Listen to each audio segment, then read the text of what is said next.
সকলকে স্বাগত জানাচ্ছি দূরবীন নিউজের ফেসবুক লাইভে। সকলকে সরাসরি যুক্ত করছি কারণ বাজার কাঁচা বাজার থেকে। আপনাদের সঙ্গে আছি আমি মারুফ হাসান আপন, এবং দেখতে পাচ্ছেন আমার সামনে কিন্তু প্রত্যেকটা দোকানেই কিন্তু মোটামুটি শীতকালীন যে সবজিগুলো রয়েছে সেগুলো কিন্তু নেমেছে।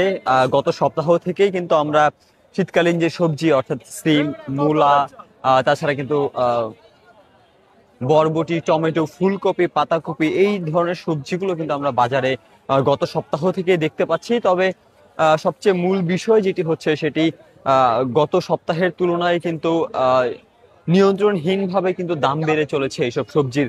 আপনারা জানেন গত সপ্তাহেও কিন্তু যে ফুলকপি বা বরবটি যেগুলো বিক্রি হয়েছে আপনার 50 থেকে 60 টাকায়, সেই বরবটি কিন্তু আজকে বিক্রি হচ্ছে 100 থেকে 90 থেকে 100 টাকায়। তাছাড়া যে টমেটো বিক্রি হয়েছিল গত সপ্তাহেও 100 টাকা কেজি, সেই টমেটো কিন্তু আজকে বিক্রি হচ্ছে 140 থেকে 160 টাকা কেজিতে। এবং যেমনটা দেখতে পাচ্ছেন যে তবুও কিন্তু ছুটির একটা দিন, ছুটির একটা দিন, এই দিনেও কিন্তু আসলে মানুষের যে ভিড় বাজারে, সেই ভিড় কিন্তু আমরা দেখতে পাচ্ছি। শীতকালীন সবজিকে ঘিরে কিন্তু সকলেরই এক প্রকার আকর্ষণ কাজ করে। সেই আকর্ষণের তাগিদেই কিন্তু আজকে একটা বন্ধের দিন, সাপ্তাহিক ছুটি। সেই সাপ্তাহিক ছুটিতেও কিন্তু ফ্যামিলির যে কর্তা যারা রয়েছেন তারা কিন্তু দৌড়ে এসেছেন এই বাজারে। যেমনটা দেখতে পাচ্ছেন খুব একটা সকাল না হলেও সাত সকালই বলা চলে। শীতের সকালে, এই সকালেই কিন্তু তারা আসলে এখানে বের হয়েছেন। তারা তাদের যে সবজি কেনাকাটা রয়েছে সেই সবজি কেনাকাটা করছেন। তবে সবচেয়ে মূল বিষয় যেটি হচ্ছে অনিয়ন্ত্রণ হীনভাবে কিন্তু আসলে এই যে দাম, সেই দাম কিন্তু বেড়েই চলেছে। যেমনটা দেখতে পাচ্ছেন ফুলকপি, পাতাকপি, যদি আমি গত সপ্তাহের দামের কথা বলি, আসলে ফুলকপি ও পাতাকপির দাম ছিল 30 থেকে 50 টাকার মধ্যে, এবং শিমের দাম ছিল 30 থেকে 40 টাকার ভেতরে, যেটা বেড়ে কিন্তু কেজিতে প্রায় 80 থেকে 100 টাকায় বিক্রি হচ্ছে। এবং টমেটো মিলছে কিন্তু, যে টমেটো গত সপ্তাহেও পাওয়া গিয়েছে 50 থেকে 60 টাকা কেজিতে, সেই টমেটো কিন্তু এখন বিক্রি হচ্ছে 140 থেকে 160 টাকা কেজিতে। এবং যদি এদিকে আরো একটু দেখানোর চেষ্টা করি যে ঢেঁড়স, বরবটি, লাউ, এবং লাউয়ের দাম কিন্তু কমেছে, 50 টাকা থেকে শুরু করে 60 টাকার মধ্যে এসেছে। করলা বিক্রি হচ্ছে কিন্তু 80 থেকে 100 টাকায়। কাঁচা মরিচের দামও স্থিতিশীল, তবে কেজি প্রতি 100 থেকে 120 টাকায় কিন্তু কাঁচা মরিচ নিতে হচ্ছে। এবং যেমনটা দেখতে পাচ্ছেন কারণ বাজারের যেই বাজার, সেই বাজারে কিন্তু মানুষের ভিড় কিন্তু আমরা দেখতে পাচ্ছি। তাছাড়া কিন্তু পেঁয়াজের বাজারে কিন্তু হুট করে ঊর্ধ্বগতি লক্ষ্য করা যাচ্ছে, এবং এক সপ্তাহের ব্যবধানে কিন্তু প্রতি কেজি পেঁয়াজের দাম প্রায় 50% বেড়ে 110 টাকা থেকে 120 টাকা বিক্রি হচ্ছে। এবং যেমনটা দেখতে পাচ্ছেন বিক্রেতাদের সাথে আমরা কথা বলার চেষ্টা করলাম। আসলে তারা বাজারে যে শীতকালের সবজি, সেই সবজির দাম নিয়ে কিন্তু তারা অসন্তুষ্টি প্রকাশ করেছেন। কেননা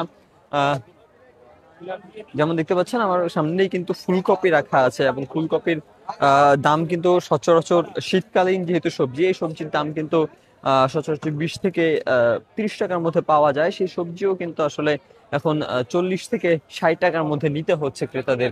এবং কারণ বাজার, যেটি বাংলাদেশের কাঁচা বাজারের মধ্যে সবচেয়ে বড় একটি বাজার আমরা বলতে পারি, সেই বাজারেও কিন্তু দাম, যে কাঁচা সবজির যে দাম, সেটি কিন্তু নিয়ন্ত্রণহীন ভাবে বেড়ে চলেছে। যেমনটা দেখতে পাচ্ছেন যে নতুন সবজি, যে সবজির সাথে আমরা শীতকালে শুধুমাত্র পরিচিত, সিম, বরবটি, ফুলকপি, পাতাকপি, তাছাড়া কিন্তু রয়েছে টমেটো, মূলা, এই সকল সবজিকে ঘিরে কিন্তু ক্রেতাদের আকর্ষণটা একটু বেশি। যেমনটা দেখতে পাচ্ছেন প্রত্যেক দোকানে কিন্তু সবচেয়ে বেশি বিক্রি হওয়া যদি কোনো সবজি থেকে থাকে সেটি কিন্তু শিম এবং ফুলকপি। এবং যেমনটা দেখতে পাচ্ছেন টমেটোর প্রতিও কিন্তু মানুষের আকর্ষণ অন্যরকম। যেমনটা দেখতে পাচ্ছেন শীতকালীন সবজি মূলা নিচ্ছেন একজন দর্শক। মাছের বাজার বা আসলে সেই কোনো মুরগির বাজার, এই বাজারগুলোতে আসলে সেভাবে ঘুরে দেখানো সম্ভব হচ্ছে না আমাদের। আমরা শুধুমাত্র কাঁচা বাজারের আপডেটটুকু আপনাদেরকে দেওয়ার চেষ্টা করলাম কারণ বাজার থেকে। আপনাদের সঙ্গে ছিলাম আমি মারুফ হাসান আপন। আগেই কিন্তু একটা ভয়াবহ ভূমিকম্পের আঁচ আমরা পেয়েছি, যেটা আমরা যতদূর জানতে পারলাম আসলে 5.5 মাত্রায় কিন্তু সেই ভূমিকম্পটি হয়েছে। এবং কিছুক্ষণ আগেই কিন্তু আমরা কারণ বাজারের যে বর্তমান যে পরিস্থিতি, সেই পরিস্থিতি নিয়ে কিন্তু কথা বলছিলাম, লাইভে ছিলাম আমরা। এবং সেই লাইভের সঙ্গেই কিন্তু হুট করে যেই ভূমিকম্প, সেই ভূমিকম্পের আঁচটি আমরা করতে পারি।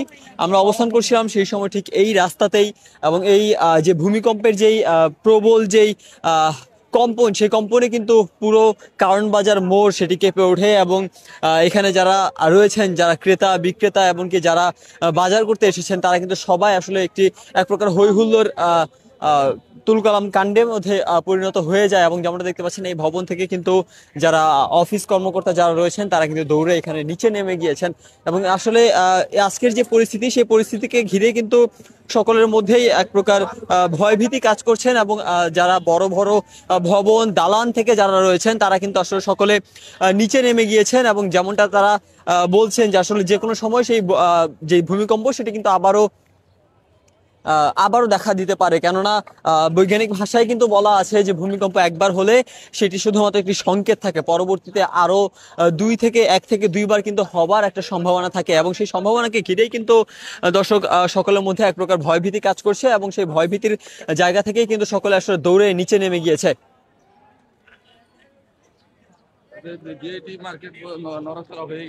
যেমনটা দেখতে পাচ্ছেন দর্শক, একটু কথা বলি আপনার সাথে। আসলে এই যে ভূমিকম্প, সেটার ভয়টা আসলে কিরকম কাজ করেছে আপনার মধ্যে? ভয়ঙ্কর মনে হচ্ছে যে ওইখানে বা আপনার যেভাবে বিল্ডিং নাড়াচাড়া করতেছে, সেটা দেখলে তো মানুষ অবাক হয়ে গেছে। এখন কোথায় ছিলেন সেই সময়? আমি ছিলাম ওই জিআইটি মার্কেটে, দৌড়ে আমরা ওইখান থেকে তাড়াহুড়া করে নেমে আসছি। যেমনটা দেখতে পেলেন দর্শক, যে আসলে তিনি ভিআইপি মার্কেটে ছিলেন, মার্কেট থেকে কিন্তু তিনি দৌড়ে নেমে গিয়েছেন। এবং সেই আরো একটি মার্কেট দেখতে পাচ্ছি, যে মার্কেটের নিচে কিন্তু মানুষ অবস্থান করছেন, যারা আসলে অফিস কর্মকর্তা যারা রয়েছেন, তারা কিন্তু দৌড়ে নিচে নেমে গিয়েছেন। কেননা আপনারা জানেন যে আজকের যেই ভূমিকম্পের যে প্রকোপ, সেটি কিন্তু 5.5, যেই এটি কিন্তু বাংলাদেশের সবচেয়ে বেশি ঝাঁকুনি বা সবচেয়ে বেশি কম্পনযুক্ত ভূমিকম্প কিন্তু আমরা বলতে পারি। যেমনটা দর্শক দেখতে পাচ্ছেন, যে এখন পর্যন্ত কিন্তু এক প্রকার থমথমে পরিবেশ এখানে বিরাজ করছে। যারা অফিস কর্মকর্তা রয়েছেন বা যারা যেহেতু কারণ বাজার এই কাঁচা বাজারটি একটি ফাঁকা জায়গা, এই কারণে কিন্তু সকল মানুষ এখানে অবস্থান করছে। যেমনটা দেখতে পাচ্ছেন দর্শক, সবাই কিন্তু নিচে নেমে এসেছেন এবং বেশিরভাগ ভবন থেকে, আমি ঠিক এই জায়গাটিতেই তখন অবস্থান করছিলাম এবং এই জায়গা থেকেই কিন্তু এই যে প্রিন্স রেস্তোরাঁ দেখতে পাচ্ছেন, এই ভবনটি কিন্তু কেঁপে ওঠে। আমি তখন আসলে যে কারণ বাজার যে বর্তমান বাজারের পরিস্থিতি, সেই বাজারের পরিস্থিতি নিয়ে কথা বলছিলাম এবং ঠিক সেই সময় কিন্তু কেঁপে ওঠে এই পুরো এলাকা। এবং সেই কম্পন থেকে কিন্তু আমরা অনেকেই ধারণা করে নিয়েছিলাম হয়তো বা মেন হলের ঢাকনা বা কোনো বিস্ফোরণ, এরকম কোনো অনেকে মন্তব্য করছিল। কিন্তু পরবর্তীতে যখনই মানুষ আঁচ করতে পারে যে আসলে এটা ভূমিকম্প ছিল, তখনই কিন্তু তারা দৌড়ে নিচে নেমে যায় এবং সকলে কিন্তু একটা সেফ জোনে কিন্তু অবস্থান করছিল। যেমনটা দেখতে পাচ্ছেন দর্শক, তাদের সকলের মধ্যেই কিন্তু এক প্রকার ভয়ভীতি কাজ করছিল। বর্তমানে অবস্থান করছি কারণ বাজার, যে কাঁচা বাজার রয়েছে, সেই কাঁচা বাজার থেকে শীতকালীন সবজি নিয়ে আপনাদেরকে জানানোর চেষ্টা করেছিলাম। এর মধ্যেই কিন্তু যে ভূমিকম্পের যে প্রকোপ, সেই প্রকোপে কিন্তু সারা দেশেই এক প্রকার সতর্ক বার্তা, এবং এই সতর্ক বার্তার জন্যই কিন্তু অফিস কর্মকর্তা যারা রয়েছে, যারা উঁচু দালান থেকে আসেন, তারা কিন্তু সকলে নিচে নেমে গিয়েছেন এবং নিচ থেকে কিন্তু আসলে তারা উপরে তাদের অফিসে বা তাদের যে যাত্রা, সেই যাত্রায় কিন্তু পৌঁছাতে তারা সাহস করছেন না। কেননা আপনারা জানেন যে দর্শক, ভূমিকম্প একবার হলে সেই ভূমিকম্প কিন্তু পরবর্তীতে আরো একবার থেকে দুইবার হওয়ার একটা সম্ভাবনা থাকে এবং বিগত দিনগুলোতে কিন্তু এরকমটাই দেখা গিয়েছে। এবং আমি এখন অবস্থান করছি ঠিক একটা উঁচুতলা ভবনের ঠিক নিচে। এই জায়গাটা কিন্তু একদম ফাঁকা, কেননা আপনারা জানেন যে ভূমিকম্পর দিনগুলোতে, ভূমিকম্প সময়টাতে কিন্তু সকলেই চেষ্টা করে একটি ফাঁকা জায়গা বেছে নেওয়ার জন্য। যেহেতু আমরা এখন অবস্থান করছি একটা বড় উঁচু দালানের নিচে, এখানে কিন্তু আসলে কোনো জায়গায় সেফ জোন আমরা বলতে পারি না বা সুরক্ষিত জায়গা আমরা বলতে পারি না। কেননা ভূমিকম্পে যেই ভবন যে ধসে পড়ার ঘটনাগুলো আমরা বিগত সময় দেখেছি, সেই জায়গা থেকেই কিন্তু মানুষ আসলে একটু সেফ জোন, অর্থাৎ এই যে কারণ বাজার, যেই কাঁচা বাজারটি দেখতে পাচ্ছেন, সেইখানে কিন্তু অবস্থান নিয়েছে বেশিরভাগ সময়। আপনাদের সাথে একটু কথা বলবো আমি, যে ভূমিকম্পের যে প্রকোপ, সেটাতে আপনাদের ভয়ভীতি কেমন কাজ করেছিল? ভয় করছিল দেখে তো পালাই গেছিলাম গা।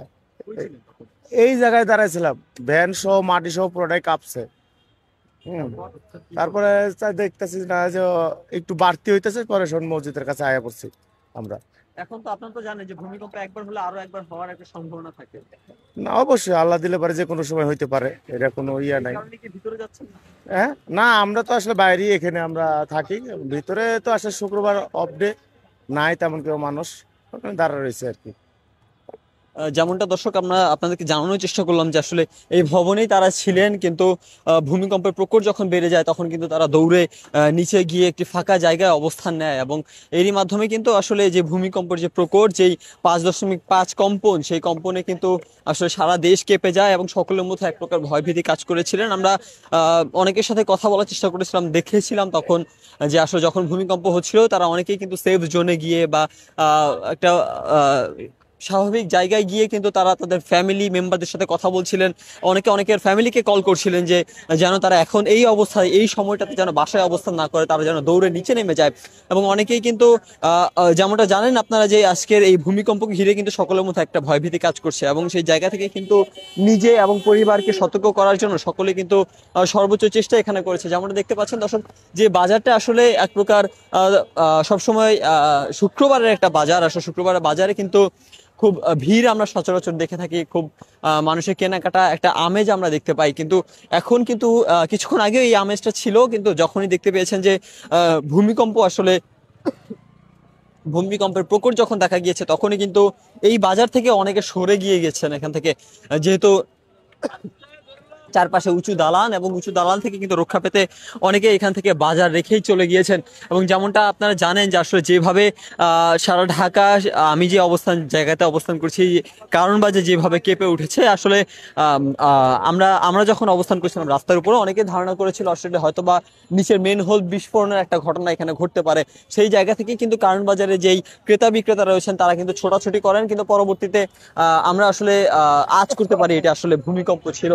এবং ভূমিকম্পের মাত্রাটা এতটাই বেশি ছিল, তবে সবচেয়ে সহনীয় বিষয় যেটা হচ্ছে যে ঢাকার এখন পর্যন্ত কিন্তু কোনো জায়গায় ভূমিধস বা কোনো দুর্ঘটনার ঘটনা কিন্তু এখনো দেখা যায়নি। এখন পর্যন্ত কিন্তু সেরকম কোনো ঘটনা দেখা যায়নি এখন পর্যন্ত। যতটুকু ধারণা করা যাচ্ছে হয়তো সব দালান কিন্তু এখন পর্যন্ত সেফ রয়েছে, এমনটাই কিন্তু ধারণা করা যাচ্ছে। তবে সময়ের সাথে আসলে আমরা জানতে পারবো যে কোনো জায়গায় কোনো ক্ষয়ক্ষতি হয়েছে কিনা। তবে আমরা যে জায়গাতে অবস্থান করছি, কারণ বাজার মোড়, এখানে কিন্তু এখন পর্যন্ত কোনো দুর্ঘটনা বা ক্ষয়ক্ষতির কিন্তু কোনো ঘটনা দেখা যায়নি। যেমনটা দেখতে পাচ্ছেন সাধারণ মানুষ তাদের কেনাকাটায় আবারও মগ্ন হয়ে গিয়েছে, তারা কিন্তু আবারও বাজারঘাট করছেন, কারণ বাজারের মোড় থেকে তারা বাজার করছেন। কিছুক্ষণ আগে কিন্তু এই জায়গাটা একদম মানুষে ভরা ছিল, কিন্তু এখন দেখতে পাচ্ছেন এই জায়গাটা কিন্তু একদম ফাঁকা আমরা দেখতে পাচ্ছি, কেননা শুধুমাত্র এই ভূমিকম্পের প্রকোপের হাত থেকে রেহাই পাওয়ার জন্যই কিন্তু সকলে এখান থেকে একটা সেফ জোন কিংবা একটা সুরক্ষিত জায়গায় অবস্থান নেওয়ার চেষ্টা করেছেন। দর্শক, ভূমিকম্পকে ঘিরে যেভাবে সারা দেশে আসলে মানুষের মধ্যে ভয়ভীতি কাজ করছে, ঠিক তেমন একটা পজিশনে কিন্তু তেমন একটা পরিস্থিতি কিন্তু আমরা দেখতে পাচ্ছি এই জায়গাতেও। ভূমিকম্প নিয়ে বলবো আসলে ভয়। ভূমিকম্প তো আমি আসছিলাম না।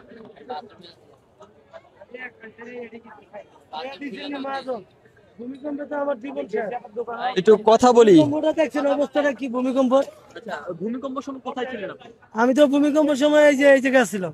কি অনুভব করেছেন? মানে তো মনে করেন কলজা লগে ছিল না, যে একটা অবস্থা।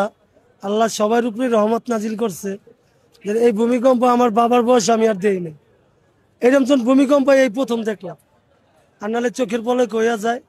আজকে তো মনে করেন যেন কি দিল নিজেই অনুভব করতে পারি নাই যে এটা কি হইলো। এমন একটা ডর, জীবনে প্রথম ডরাইছি। দর্শক, যেমনটা জানতে পারলেন, অনেকে বলছেন আসলে বাপের জন্মেও এরকম কোনো ভূমিকম্প আমরা দেখি নাই, চোখের পলকে অনেক সময় হয়ে যায়। তবে আজকে যে আতঙ্কটা, সেই আতঙ্ক কিন্তু আমরা সকলের মধ্যেই দেখতে পাচ্ছি, সকলের মধ্যে কিন্তু এই ভয়টা আমরা দেখতে পাচ্ছি। দর্শক, এই ছিল আসলে কারণ বাজার মোড় থেকে ভূমিকম্প নিয়ে সর্বশেষ আপডেট। এখন পর্যন্ত এখানে কোনো প্রকার কিন্তু কোনো ক্ষয়ক্ষতি কিংবা ভূমিধস বা কোনো প্রকার কোনো ক্ষয়ক্ষতির কিন্তু এখন পর্যন্ত ঘটনা আমরা দেখতে পাইনি। পরবর্তী কোনো সময় যদি আমরা এরকম কোনো আপডেট পাই বা পরবর্তী ভূমিকম্পর যদি কোনো প্রকট আমরা আজ করতে পারি, আমরা সরাসরি আবারও লাইভে যুক্ত হবো, আপনাদেরকে আপডেট জানানোর চেষ্টা করবো। আপনাদের সঙ্গে ছিলাম আমি মারুফ হাসান আপন, দূরবীন নিউজ থেকে। সকলকে ধন্যবাদ আমাদের সঙ্গে থাকার জন্য।